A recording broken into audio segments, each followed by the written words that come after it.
तो ही गाइस जो हमारा जूलॉजी का पेपर था आज 7 तारीख को वो तो कंप्लीट हो गया, ठीक है। अब 16 तारीख को यानी कि 16 मई को हमारा ह्यूमन वैल्यूज एंड एनवायरनमेंट वाला है। तो उसके लिए हम 20 क्वेश्चन डिस्कस कर लेते हैं, ठीक है। हिंदी और इंग्लिश दोनों में है, आपको जो लैंग्वेज प्रेफर लगे आप उससे याद कर सकते हो। और हाँ, इसके नोट्स बना लेना साथ ही साथ, किसी रफ कॉपी पे 2-3 पेज में ही हो जाएंगे। और इस तरह क्या होगा ना कि एंड टाइम में जब जिस दिन एग्जाम होगा उस दिन आपको वीडियो देखना ना पड़ेगा, कॉपी ही देख लेना। बस क्या करना कि क्वेश्चन लिखना और डायरेक्ट उसका आंसर लिख लेना, इस तरह याद हो जाएगा आपको, ठीक है। चैनल पे नहीं हो यार तो सब्सक्राइब कर लेना, ठीक है। तो चलो वीडियो शुरू करते हैं। जो हमारा है ह्यूमन वैल्यूज एंड एनवायरनमेंट, इसके 20 इंपॉर्टेंट क्वेश्चन जो एग्जाम में आ सकते हैं उसके बारे में हम डिस्कस करने वाले हैं। पिछले टाइम भी मैंने बनाया था तो वो भाई थ्योरी वाली थी, तो उससे भी काफी सारे क्वेश्चंस आ गए थे एग्जाम में, ठीक है। तो इससे भी आने के चांसेस हैं, ठीक है। तो जो सबसे पहला हमारा क्वेश्चन है वो है पर्यावरण क्या है, यानी व्हाट इज एनवायरनमेंट। और यहाँ पे देखो नीचे मैंने आंसर भी यहाँ पे लिख दिया है कि पहला ऑप्शन है केवल पेड़ पौधों के लिए, केवल जीव जंतु के लिए, और जीवित और निर्जीवित चीजों का समूह, या केवल मनुष्य। तो ऑप्शन हमारा क्या हो जाएगा, ऑप्शन जो हो जाएगा जीवित और निर्जीव निर्जीव सब चीजों का समूह, ठीक है। वो हमारा पर्यावरण होता है। बस क्वेश्चंस मैं यहाँ पे बोलूंगी और डायरेक्ट आंसर बोल दूंगी, ठीक है। सर टाइम भी बहुत ज्यादा नहीं लगेगा और हो भी जाएगा। जैसे दूसरा क्वेश्चन है, क्वेश्चन नंबर 2 कहता है कि निम्न में से जैविक घटक यानी कि बायोटिक फैक्टर कौन से हैं, यानी कि which is a biotic component. तो क्या पानी है, मिट्टी है, पौधे हैं, हवा है? नहीं। साफ साफ लग रहा है कि यहाँ पे जो पौधे हैं यानी जो हमारे प्लांट्स हैं वो हमारे क्या है, हमारे जैविक घटक है। क्वेश्चन नंबर 3, क्वेश्चन नंबर 3 जो है, क्वेश्चन नंबर 3 क्या कहता है, यहाँ पे ध्यान से देखिए कि खाद्य श्रृंखला का पहला स्तर कौन होता है, यानी who is the first level of food. तो हमारा आंसर क्या जाएगा, उत्पादक, यानी कि जो प्रोड्यूसर होते हैं वो हमारी खाद्य श्रृंखला का पहला स्तर होते हैं, यानी कि फूड चेन के पहले लेवल पे आते हैं प्रोड्यूसर, जैसे कि प्लांट हो गए, ठीक है। क्वेश्चन नंबर 4 क्या कहता है कि ओजोन परत किससे बचाती है, यानी ओजोन लेयर प्रोटेक्टेड फ्रॉम, किससे बचाती है। तो जो यूवी किरणें हैं यानी कि यूवी रेज हैं जो कि बहुत ज़्यादा हार्मफुल होती हैं हमारी बॉडी के लिए, हमारी स्किन के लिए, इनसे कैंसर भी होता है, तो उनसे बचाती हैं। लेकिन आज के टाइम में ओजोन में भी धीरे धीरे क्या हो रहा है कि होल होता जा रहा है। क्वेश्चन नंबर 5 है वैश्विक उष्मीकरण का मुख्य कारण क्या है, यानी कि main cause of global warming क्या है भाई। तो जो कार्बन डाइऑक्साइड है उसका लेवल क्या होता जा रहा है, बढ़ता जा रहा है, जिसकी वजह से ग्लोबल वार्मिंग हो रही है। काफी सारे ग्लेशियर्स पिघल चुके हैं। क्वेश्चन नंबर 6 कहता है कि चिपको आंदोलन किससे संबंधित है, ठीक है। चिपको मूवमेंट इज रिलेटेड टू, किससे है, तो वृक्ष संरक्षण से, यानी कि जो फॉरेस्ट कंजर्वेशन है उससे। देन हम क्वेश्चन नंबर 7 की अगर बात करें तो क्वेश्चन नंबर 7 क्या पूछता है हमसे, कहता है कि निम्न में से नवीकरणीय संसाधन कौन है, यानी कि which is a renewable resources, यानी कि एक तरह से कह सकते हैं कि जिसका हम इस्तेमाल कर सकते हैं बार बार, जितना भी इस्तेमाल करें खत्म नहीं होगा। तो सौर ऊर्जा यानी कि सोलर एनर्जी ही ऐसा है जो कभी खत्म नहीं होगा, ठीक है। इसका हम यूज कर सकते हैं। देन क्वेश्चन नंबर 8 है अम्लीय वर्षा, यानी कि जो एसिड रेन है वो किसके कारण होती है, यानी acid rain occurs due to, किसकी वजह से होती है, सल्फर डाइऑक्साइड की वजह से होती है। ऑप्शन नंबर बी हमारा करेक्ट है, ठीक है। क्वेश्चन नंबर 9 की अगर मैं बात करूं तो जैव विविधता यानी कि बायोडाइवर्सिटी का अर्थ क्या है, मीनिंग ऑफ बायोडाइवर्सिटी बताना है यहाँ पर। तो जो हमारा आंसर नंबर सी है जीवों की विविधता यानी कि वैरायटी ऑफ लिविंग ऑर्गेनिजम्स, ये हमारा आंसर होगा। क्वेश्चन नंबर 10 की अगर मैं बात करूं तो कहता है कि मानव मूल्यों में से कौन शामिल है, यानी कि which is a human value, मतलब कि शामिल कौन है। तो भाई ये हमारे ईमानदारी, क्योंकि प्रदूषण तो होगा नहीं, ना ही शोर होगा और ना ही धुआं फैलाया जाएगा, ठीक है। तो आंसर हमारा क्या हो जाएगा, आंसर नंबर ए ईमानदारी यानी ऑनेस्टी। क्वेश्चन नंबर जो 11 है वो कहता है कि वायु प्रदूषण का मुख्य स्रोत क्या है, यानी कि main source of air pollution क्या है भाई।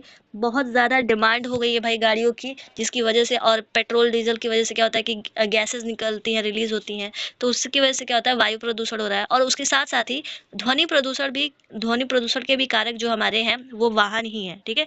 पौधे तो भाई ऑक्सीजन देते हैं, पानी को तो खुद गंदा किया जा रहा है, और मिट्टी का भी प्रदूषण आजकल चल ही रहा है। लेकिन जो हमारा मेन आंसर है वो क्या है, हमारा वाहन, व्हीकल्स, ठीक है।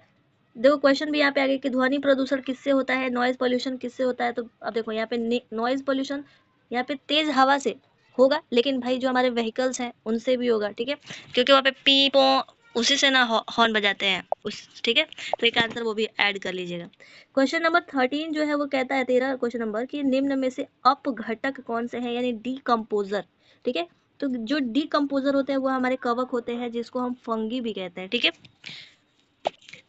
देन उसके बाद अगर क्वेश्चन नंबर 14 की बात करें तो 3R प्रिंसिपल हमने पिछली बार पढ़ा था, और वही क्वेश्चन आ गया है कि इस वक्त पूछा है कि सीक्वेंस बताना है, करेक्ट सीक्वेंस बताना है। तो जो हमारा रिड्यूस हुआ है उसको रीयूज करके और रिसाइकल करके हम इस्तेमाल कर सकते हैं। तो हमारा जो ऑप्शन है वो ऑप्शन नंबर ए, रिड्यूस करना, फिर रीयूज करना और फिर उसके बाद रिसाइकल करना, ये हमारा सही क्रम होगा। ठीक है, और यही हमारे क्वेश्चन का आंसर भी है। क्वेश्चन नंबर 15 की बात करें तो पर्यावरण संरक्षण अधिनियम कब लागू हुआ था, ये बहुत ज़्यादा इंपॉर्टेंट है, एग्जाम में आ सकता है क्योंकि ये याद करने वाला पॉइंट है।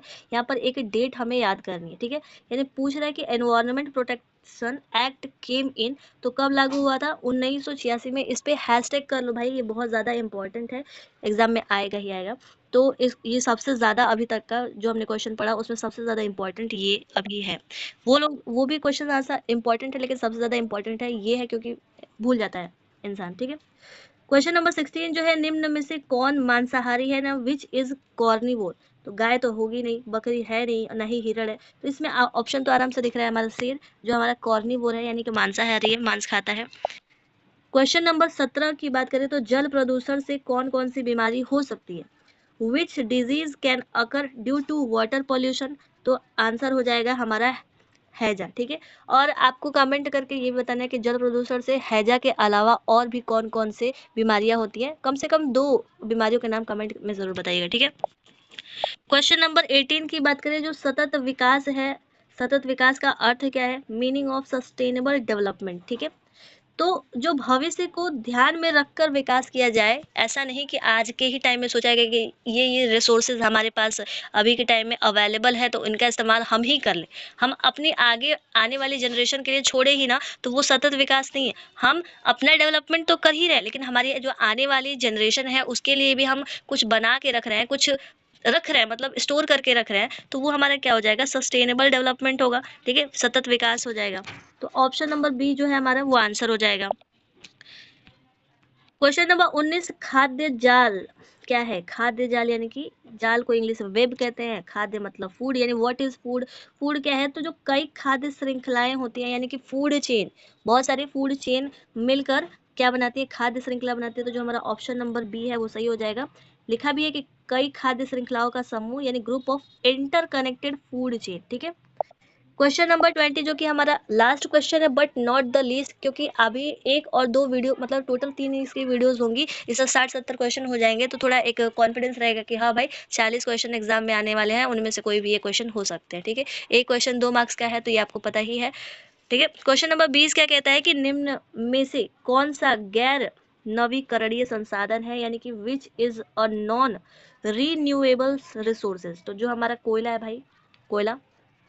ठीक है, सूर्य प्रकाश से सोलर एनर्जी हमने देखा था कि रिन्यूएबल है, नॉन रिन्यूएबल क्वेश्चन पूछा है, तो हमारा आंसर हो जाएगा कोयला। ठीक है, इसको नोट्स में आप लोग लिख लीजिएगा, फिर से मैं बता रही हूँ, ठीक है ना, ताकि एग्जाम के टाइम में अपनी कॉपी आप लोग देख लेंगे आराम से, तो 2 मिनट में आप देख लेंगे, फिर आप वीडियो देखने जाएंगे तो 10-15 मिनट ऐसे ही खराब होगा। या फिर आप क्या कीजिएगा कि इस वीडियो को 2x पे आप देख सकते हैं। ठीक है, क्योंकि आंसर हमें जानना है, तो आराम से 2x पे देख लेना, कोई दिक्कत नहीं है। ठीक है, आई होप आपको ये वीडियो पसंद आई होगी। कमेंट ज़रूर से लिखिएगा कि भाई पसंद आया कि नहीं, नहीं पसंद आया होगा वो भी कमेंट में लिख दीजिएगा, कोई दिक्कत नहीं है। चैनल पे नए हो तो सब्सक्राइब कर लेना, अपने दोस्तों के साथ ज़रूर शेयर कीजिएगा जिनके पास ये वीडियो अभी तक पहुंची नहीं है। ठीक है, एंड मिलते हैं नेक्स्ट वीडियो में, तब तक के लिए ओके बाय।